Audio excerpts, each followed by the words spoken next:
I know.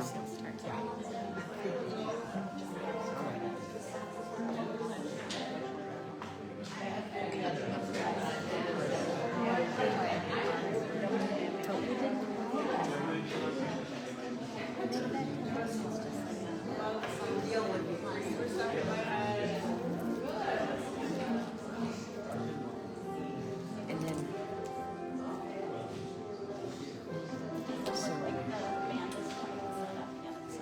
so then when Debra just moves, okay, or you know, good. Wonderful. Big deal.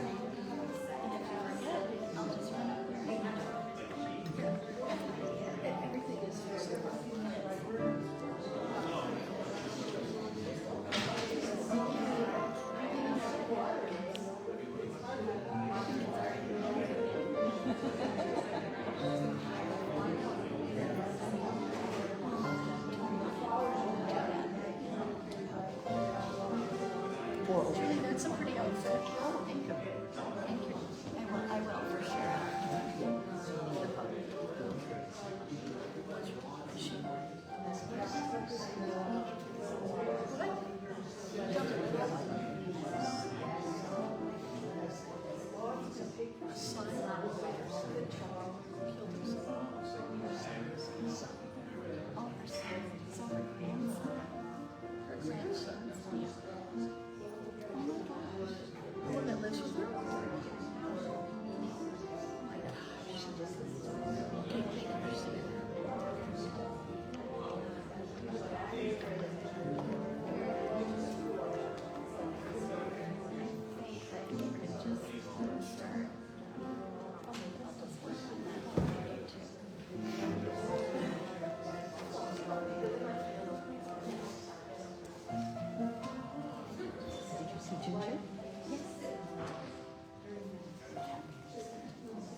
Good afternoon. Good afternoon, Deb.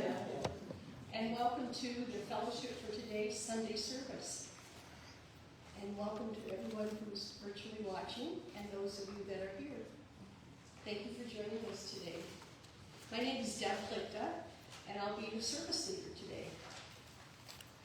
At the fellowship, we recognize all encounters as holy, and we know that our time together is by divine appointment. To open our service, please stand and we'll sing together, Prayer of the Children of Love. You'll find that at the front of your songbook.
In every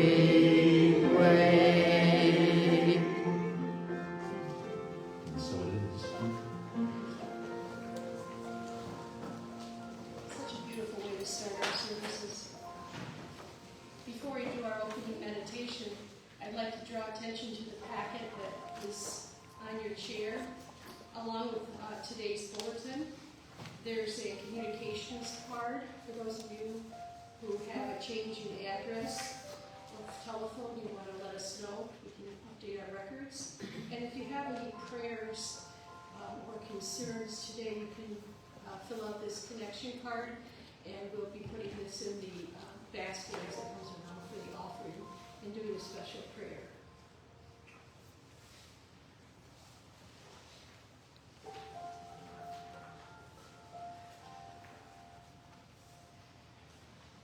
I'd like to begin our service with a meditation.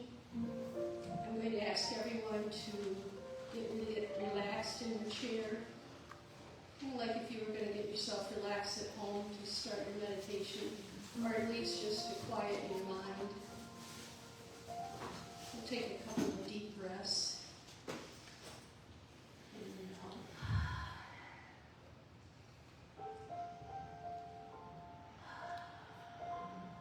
You might want to place your hand on your heart so you can feel the beating of your heart, knowing that it is the divine connection that you have to Source. Try to quiet your mind. I know when I do this at home, I ask my busy mind to be quiet so I can listen to the Holy Spirit and know that what you receive is a message from Source, a connection with our God.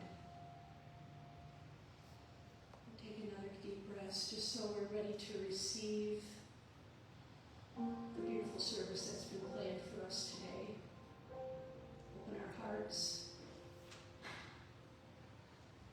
bring ourselves to higher consciousness, prepare ourselves to receive.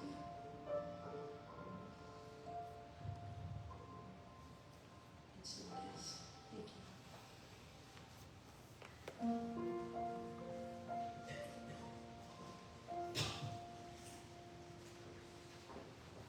As service leader, you're asked to provide us a brief reading or a poem or something that is meaningful to you.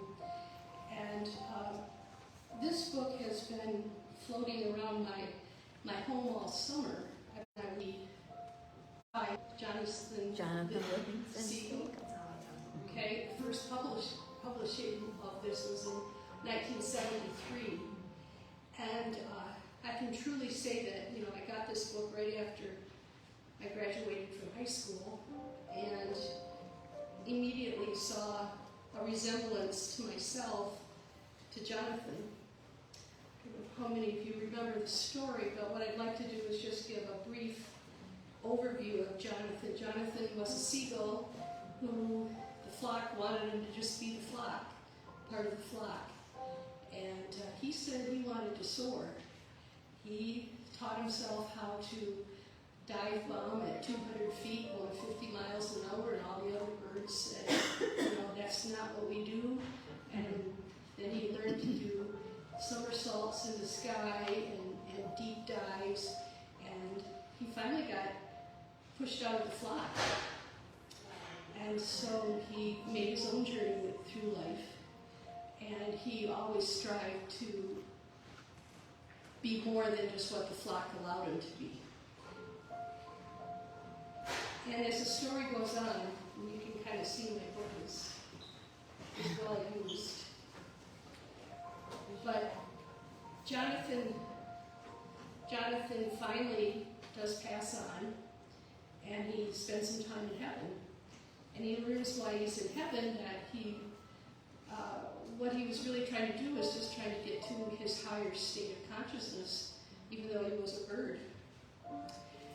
And he reincarnates. The story is really filled with reincarnation, spiritualism.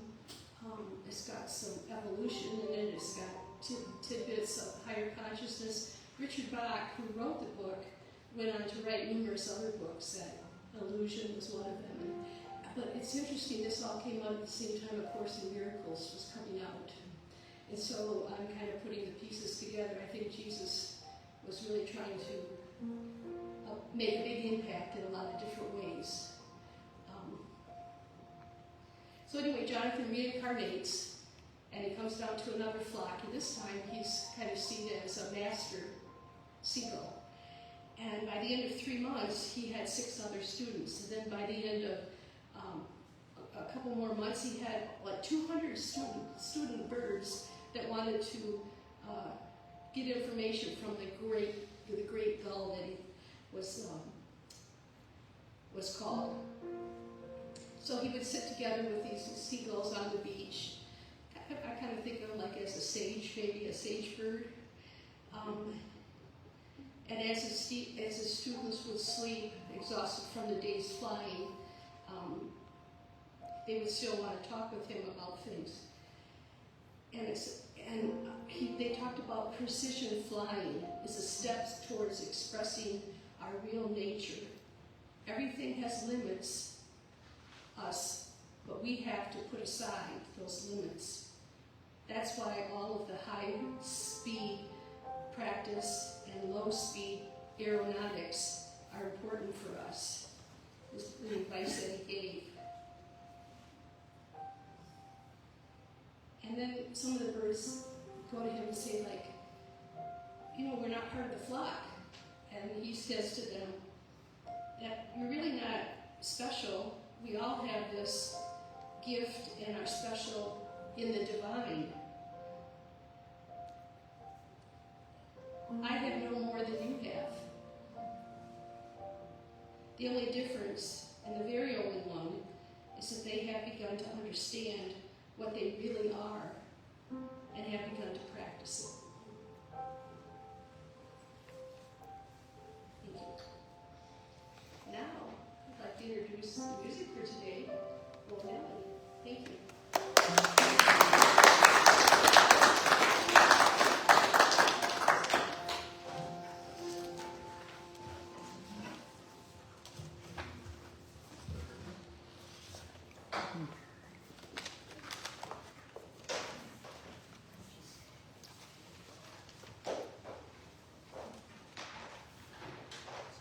I'll be right with you.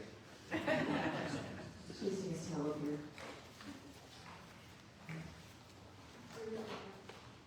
You guys know Valerie Clark, who's Yeah. Hey, Val. Yay.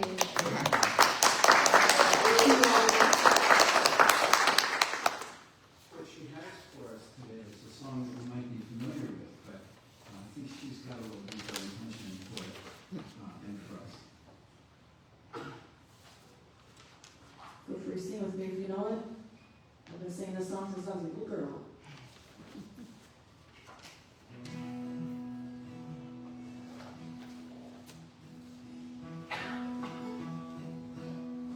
You fill up my senses like a night in forest, like the mountains in springtime, like a walk in the rain, like a storm in the desert, like a sleepy blue ocean. You fill up my senses, come fill me again, come let me love you.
songs.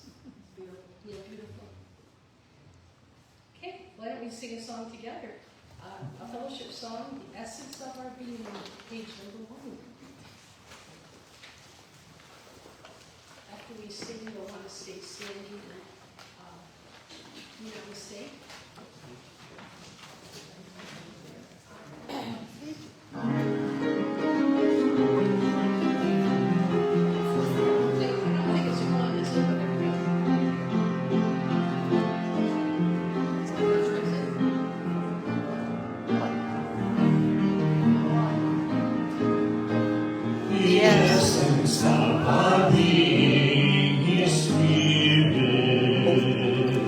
The Spirit of love unites us all. You can call it Allah, wisdom, peace, or love, Alpha and Omega. It's there if we but call. The essence of our being is Spirit. The Spirit, the source of life for all. We are all connected. Our common thread is love. Our spiritual expression, our source, our all in all. Sing it again. The essence of our being is Spirit. The Spirit of love unites us all. You can call it Allah, wisdom, peace, and love, Alpha and Omega. It's there if we but call. The essence of our being is Spirit. The Spirit is source of life for all. We are all connected. Our common thread is love. Our spiritual expression, our source, our all in all.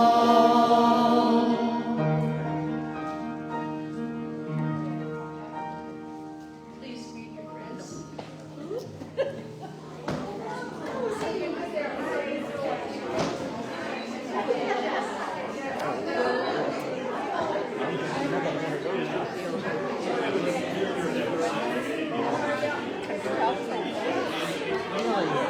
Oh, you have to help me figure that out. I would love that.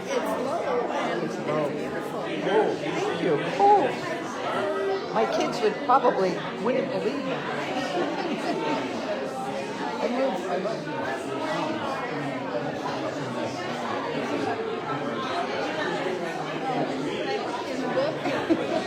First, we got to sing one of your songs. Thank you. That's it. Yeah.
So life is good.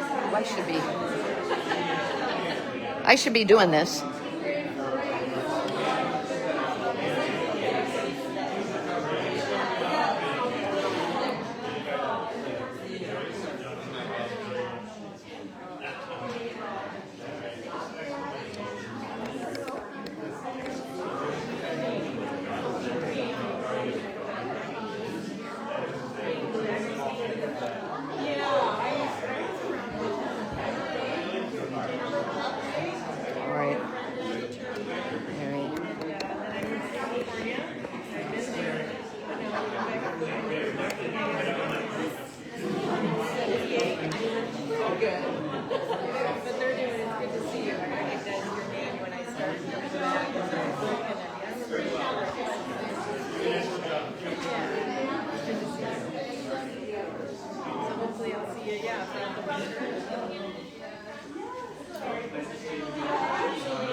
Oh my.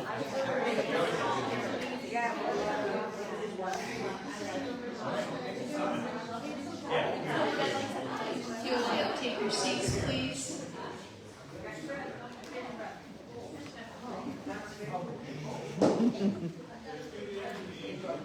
Hard to stop all that good loving going on. You can really feel it in the room. So we have, the speaker today is actually a mentor of mine in the school of ministry, and also Bob Seiler. I know she's watching. Barbara's my mentor also. And both these women have become my friends, and most recently, Lucille and I have taken a journey together. We journeyed to Lilydale, New York, which is a spiritualist community on the western shores of New York, the state of New York. It's about 30 miles inland. And it's a small hamlet of spiritualists.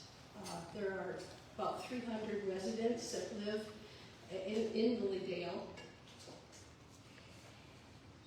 It is a gated community, and they have a summer season. It lasts about 10 weeks. And so Lucille and I went down this summer and listened to some speakers. We also received some hands-on spiritual healing, and also we received messages from our loved ones who had crossed over from the spiritual mediums that are there. We just had a wonderful time. We stayed at a spooky old lodge that was from 1848. This was built. So Lilydale is over 100 years old. Let me just give you a little background before I introduce Lucille, because I just think it's so neat, is that in 1848, the suffragettes, Susan B. Anthony and her gang of women, marched across, if you know the history, across the state of New York, and they stopped at Lilydale and gave a presentation in the auditorium. And we both stood in the spot that the suffragettes were at. Down the road is an institute called Chautauqua Institute. And that is where John Wesley, who is the founder of Methodism, and a few other originators of some of the religions that started up in the late 1800s, they started the Chautauqua Institute. And the interesting, I've been there also, and it's a really great place. I know there's other satellite Chautauqua Institutes all around the United States now. But they're both very good places to go for deep meditation or enrichments of some kind. But back to Lilydale. Let me just think here. So Lucille and I spent some time listening to some speakers. I'm going to let her introduce the speaker that we listened to. And both of us were very touched by his message and his instructions, kind of how we can live a closer life to God. So with all of that, I'd like to introduce my friend Lucille Olson.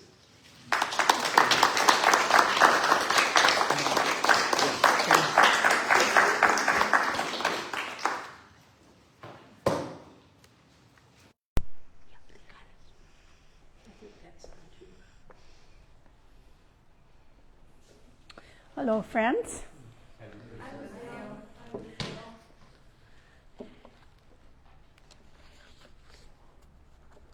So the speaker that Deb mentioned was a gentleman named Rich Barconi, B-R-A-C-O-N-N-I. Good Italian boy. And he was just delightful. I didn't know anything about this man when I went to his program, and so I went with an open mind and was pleasantly surprised because he presented a 3-hour presentation, and we were so enthralled with it that Deb and I looked at each other at the end and said, 3 hours? It only felt like an hour. It was so good. So after the presentation, I went to his table and bought his book. And I had a chance to speak with him for a couple minutes. And I was so impressed with this man because he was right there with me, 100%. He was looking me right in the eye, and he wasn't distracted by anything going on around the room. He was real, no phoniness about him. And so I was, again, really impressed with him. So I didn't get a chance to read much of his book while I was at Lilydale, but when I got home, I got into it. And his book is called Being More of God. It's a story of his spiritual evolution. And he talks about his early life. He was raised a good Catholic boy, did his altar boy kind of thing. And then when he was 22, he graduated from a police academy, and he became a cop on the beat. And he was quickly promoted to one who does narcotics undercover. And he did so well with that, they promoted him again to a criminal investigator. And that was his career for 28 years. He was in the police work. So for him to go from there to where he was as a spiritual medium was quite a stretch. He was, in addition to a cop, he was had a black belt in martial arts, and he had a co-interest in a studio that where they went to teach this to the people in the community. So his process, excuse me, his process, when like so many of us, had a crisis. His wife and he separated, and he found himself in an apartment that was empty. It was just him in this empty apartment, and he'd never been alone. He was raised in this big Catholic family, and he'd had his wife and child with him always, so he didn't know how to handle this being alone time at first. But he decided that he was going to use that time to sort of get his life in order. He did an honest appraisal of his life, kind of a moral inventory kind of thing. And he didn't turn to the church, as often people do, or he didn't join a recovery group, or he didn't even read books. So his entire process was using his skills as an investigator and his power of focus that he had gained from his martial arts. The two of those he used to begin to question his life, question his beliefs, his concepts, his thoughts, his actions, his reactions. He was questioning everything. And he became what we call the observer. He was observing his life and discovering some things while he was doing that.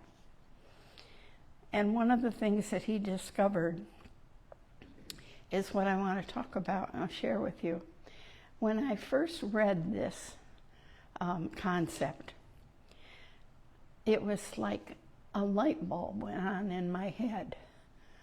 And it was nothing new, really, because this concept was in all the things I'd been reading, but it was the way he presented it in a new way that all of a sudden the puzzle pieces all fit together, and I was blown away, let's say. So this concept, this is what it is. We have two sources of information, two sources of knowledge. I take that back. Two sources of knowledge. We have the thinking mind and what he called the visionary mind. It's sort of like the right brain, left brain kind of concept, except he took it much deeper. And so the thinking mind is that mental activity that we have, the constant thinking and analyzing and intellectualizing, and we depend on our five senses to operate within the world. So this is part of the thinking mind. The visionary mind, which he called the other source of knowledge, is our intuitive or sixth sense, kind of the knowing that we know something and we don't know how we know it, but we know it. It's also our capacity to imagine, to visualize, and to really connect with our spiritual source. And that connection comes through the visionary mind, not through the thinking mind.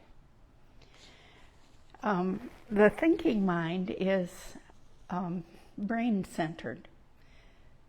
The visionary mind is heart-centered.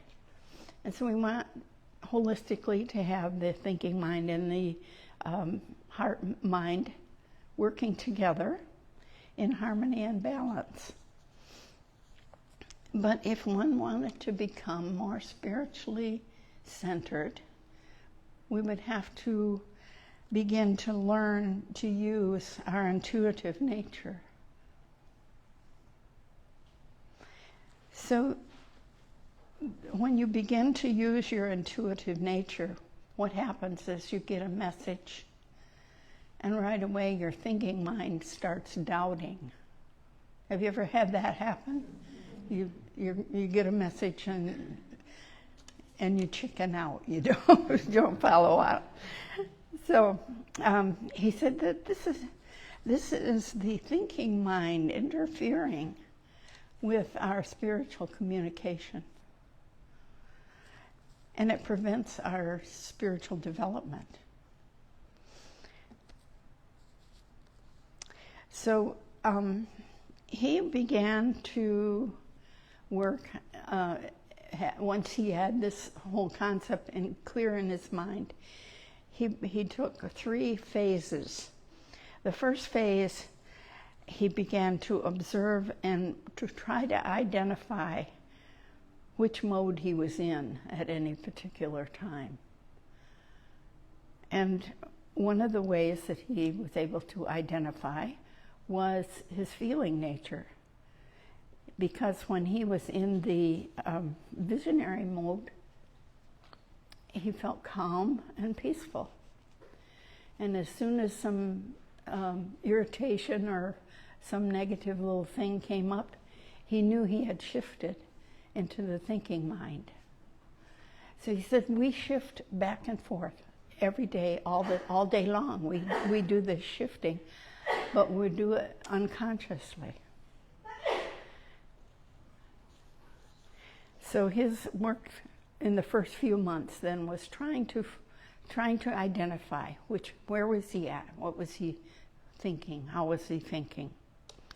And then the next phase, he began to try to consciously move from one to the other and back again. Not doing it unconsciously, but consciously making that transition. And that took another few months of work. And then his last phase,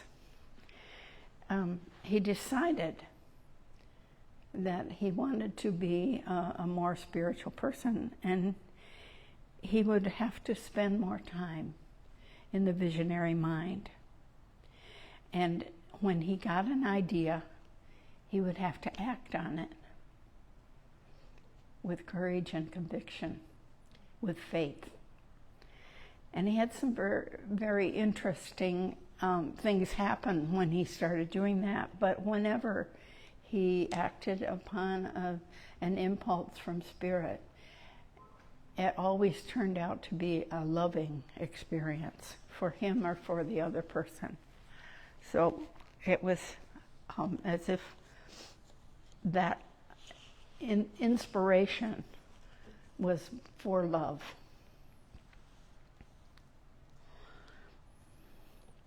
So recently Pope Leo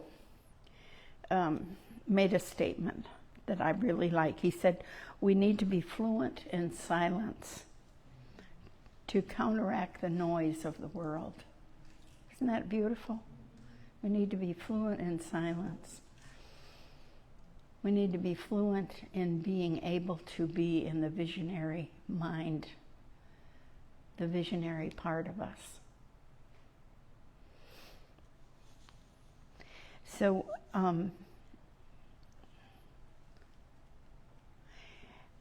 I tell you, I sat down to meditate, thinking about this particular phrase that I'd heard. And so I'm sitting there, and all of a sudden, the contractor who was working on the house next door started up this obnoxious machine right behind me. It was like, okay, we've got this opportunity to stay peaceful and to meditate through that noise. And it was perfect. It was really perfect. And I was fairly successful, which surprised me.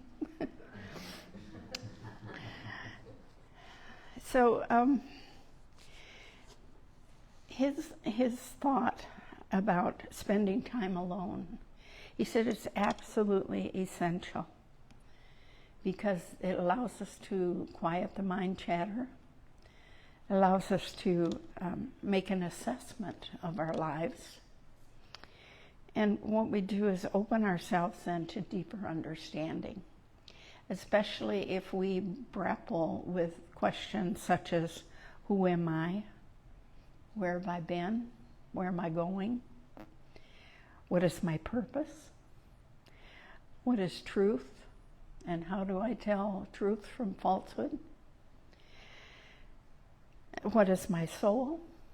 And how do I relate to God? When we grapple with those kinds of questions, gradually a deeper part of ourselves begins to emerge. And we come to a new understanding, a new way of being in the world. That's the old saying, we come to ourselves. So time alone is essential. And he compares it to the 40 days and nights that Jesus spent in the wilderness. That was what initiated his ministry. So the visionary mind is focusing on Spirit, allowing Spirit to guide us rather than the thinking mind. And we need to trust when we get a message, trust and have faith in the courage to act on it. So I have a brief meditation. In this meditation, it gives us an opportunity to practice trusting your intuition. Okay? So let's begin with relaxing in our chair and taking some deep breaths. Relaxing with the exhale. And one more deep breath.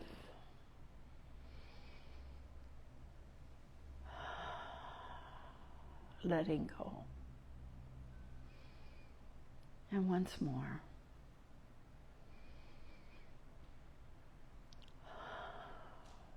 We let go. And we go to that place inside where we connect with our spirit. We go to our visionary mind.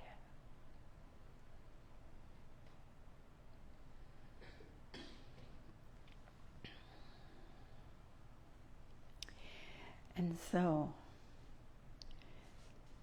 begin by imagining a door in front of you.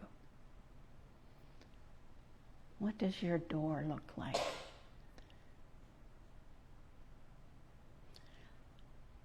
Is it a color? Does it have panels in it, or is it just a plain door?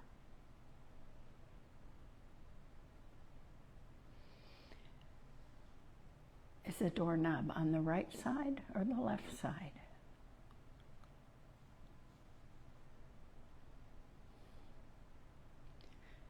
Get a good picture of that door in your mind.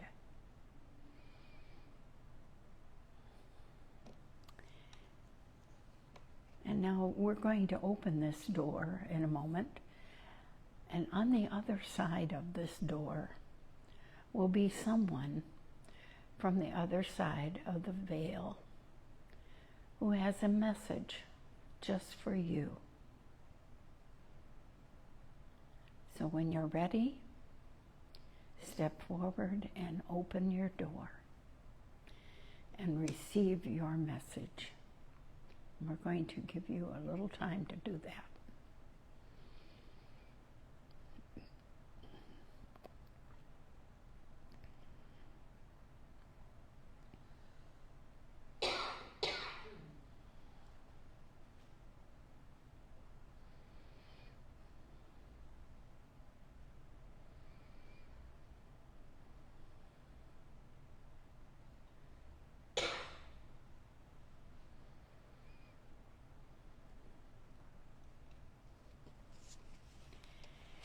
And now thank your visitor, your messenger.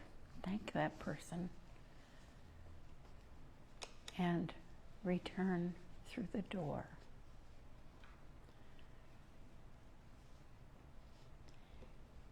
And then gently return your attention back to this room. Ever so gently.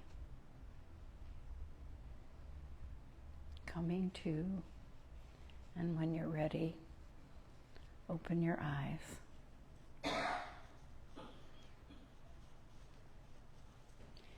Now, some of you may have gotten a very personal message, and if you have one that you feel like you could share, I encourage you to share that after we've finished the service. Share that with someone. It might be a very profound thing for them as well as for you. So, thank you for listening.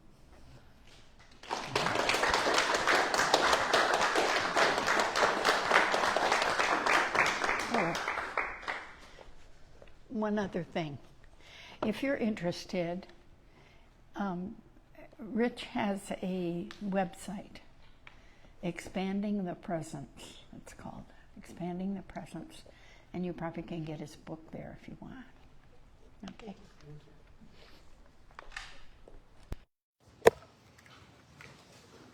You can also find him on Facebook. He has presentations.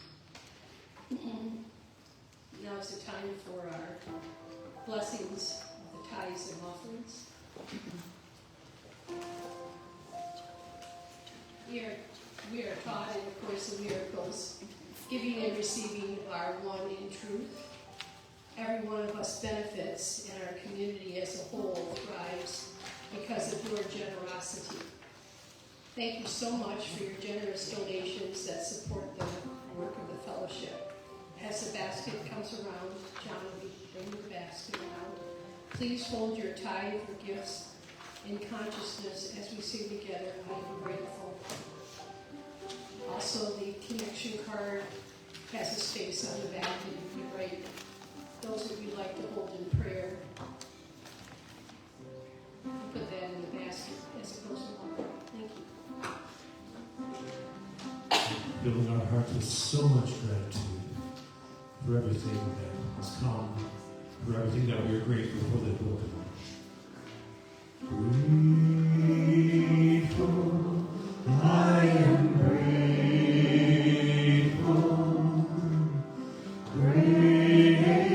Grateful, I am grateful. Grateful, I am grateful.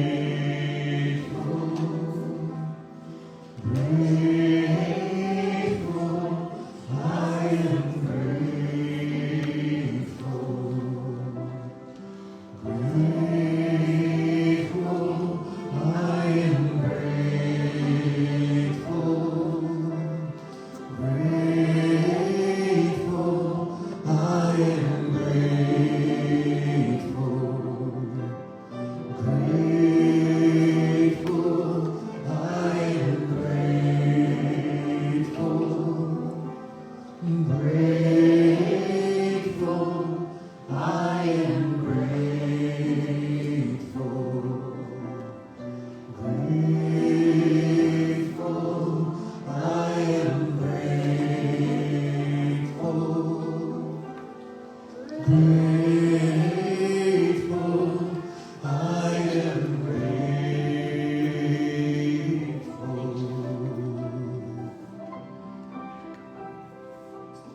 You'll read with me off your bulletin, the tithes and offerings saying, the light Of divine love shines eternally, blessing and multiplying our tithes and offerings.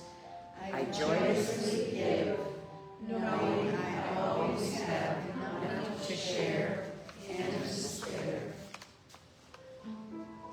It's a special prayer for the names that have been put into the basket here. We send out a special prayer to all those mentioned.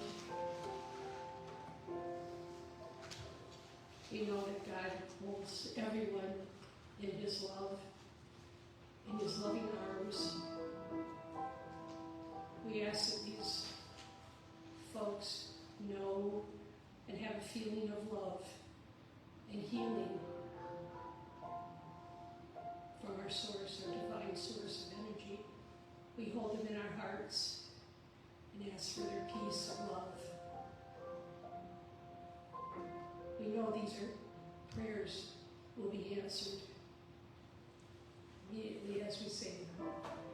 And so it is. So it is. I'd like to now announce another great song from the Roll Nelly, please.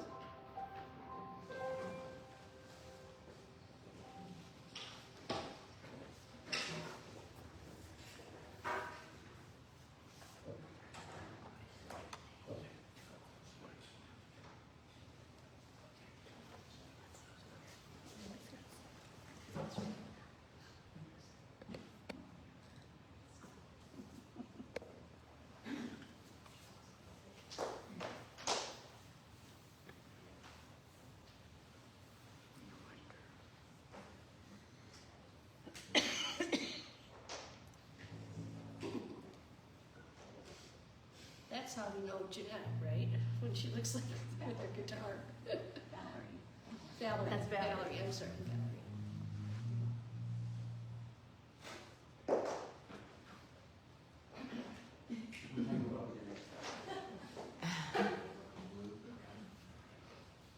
song, yeah, Tangled Up in Blue.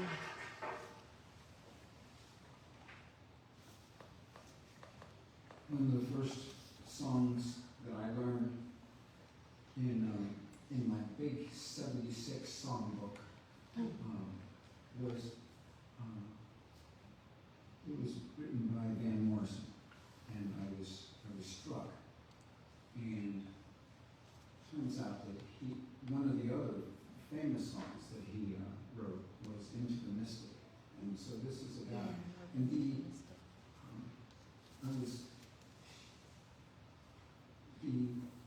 one of the things that he was talking about was that materialism doesn't matter. You can take all the tea in China, and it doesn't matter. It's the line of the song that I learned.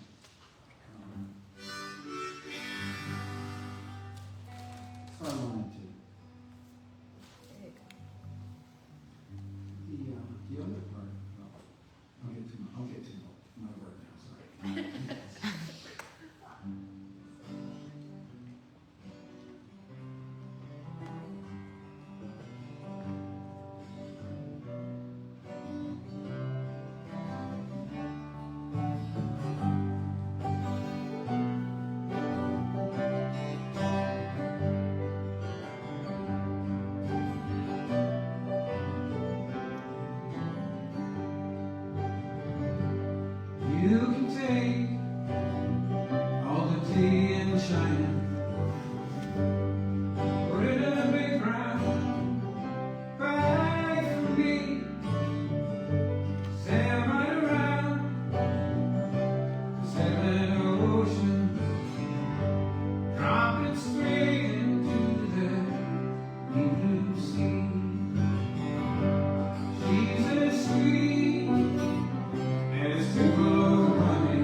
Actually, I want to thank everyone for coming and everyone virtually.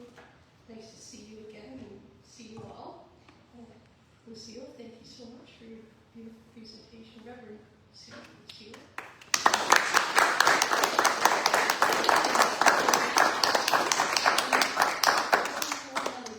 So, announcements. We do have Death Cafe this Saturday, October 8th. No, is this Saturday, October 18th or Tuesday? No. Two Saturdays. Two Saturdays. At 2 o'clock, yeah. Healing Movements with Reverend Julie on Monday at 4 o'clock right here. And Mary, you had a couple? Is that all you have? What? That's all you have? That's all I have. Okay. Oh, except that I brought some hydrangeas that I'd like you to take. Some pieces of hydrangeas. Thank you, Deb. Just a couple of things quickly. There are some sheets in the social hall about the rummage sale for the tiny pantry that the Quakers are holding. We have until Thursday to bring items to sell. And then the other way that we can help is actually shop the sale next Sunday. We can do that before or after our service. And yes, Mary? Will the building be open during the week if people want to bring things? I will double check with my contact and see if I can't put out something about that. Okay. But they're going to be setting up on Thursday. So if you could bring it on Thursday, they're starting at 1 o'clock. Okay. And then When does the sale start? the sale starts Friday, Saturday, and Monday, the 10th, the 11th, and the 13th. But it'll be open to us on Sunday. And then just quickly, while Miss Julie is standing up, during our membership meeting, the membership approved Reverend Julie Dillon as our Associate Spiritual Director. So please give her a welcome. Thank you. So now, if we'll all join together in our peace circle and sing the closing blessings. The words are on the back of your bulletin. Thank you, everyone. Thanks.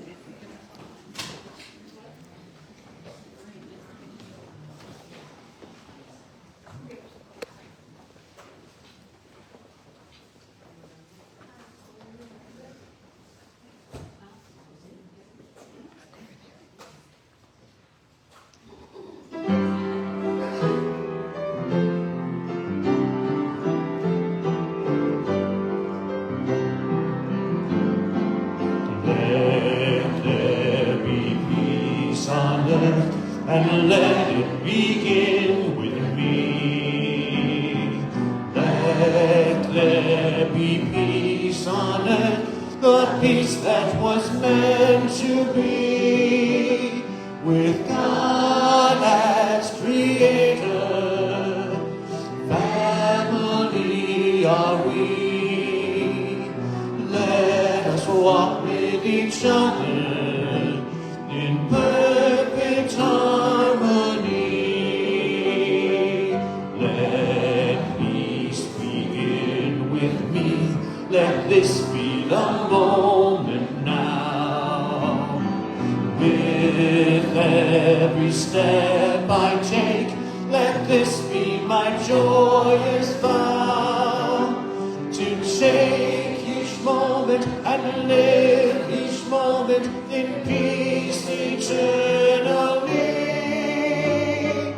Let there be peace on earth, and let it begin with me. The light of God surrounds us. The love of God enfolds us. The power of God protects us. And the presence of God is within us. And wherever we are, God is, and all is well. And that's the truth.